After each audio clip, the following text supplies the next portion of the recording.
মই আগৰ পৰাই কথাটো কৈ আছিলো কি ৰাইজৰ মৰম আশীৰ্বাদ স্নেহ আমাৰ লগত আছে আৰু এইটো আমি প্ৰুফ পালো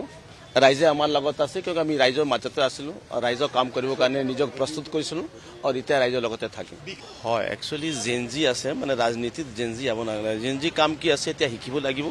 শিক্ষা পিছত ৰাইজৰ আশীৰ্বাদ বিচাৰিব লাগিব আৰু আমি সংস্কাৰিত হোৱা পিছত কিবা শিক্ষা পিছত যদি আমি ৰাজনীতিত কোনোবা জেনজি নামে ভাল লাগে আৰু আমি জেনজি আমাৰ লগত আছিল মই কেম্পেইনত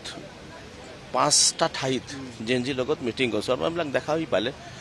জেনজি আমাৰ লগতে আছিল কেম্পেইনতো আছিল আমাক জেনজি ভোট দিলে মানে জেনজি হলেই জেনজি ভোট দিয়ে হেতু নহয় আৰু জেনজি আমি সদুপয়োগ কৰিব লাগিব জেনজি শব্দটো খুব এটা মৰমৰ শব্দ এই বিষয়টো জেনজি বিষয়টো ৰাজনীতিত না আনিলে বেছি ভাল হলে হয় নিজক ক'ব কাৰণে কিয় কি জেনজি মানে হল ঊৰ্জাৱান ব্যক্তি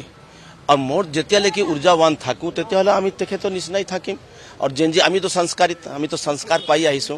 এইকাৰণে আমি বিচাৰো কি আমাৰ যি নৱপ্ৰজন্ম আছে নৱপ্ৰজন্ম সংস্কাৰ যদি থাকে সংস্কাৰিত হৈ যদি আগবাঢ়ি যায় তেতিয়াহ'লে আমিও সহায় কৰিলে ভাল পাওঁ আৰু আমিও জেনজিক বহুত প্ৰেম কৰো স্নেহ কৰো মৰম কৰো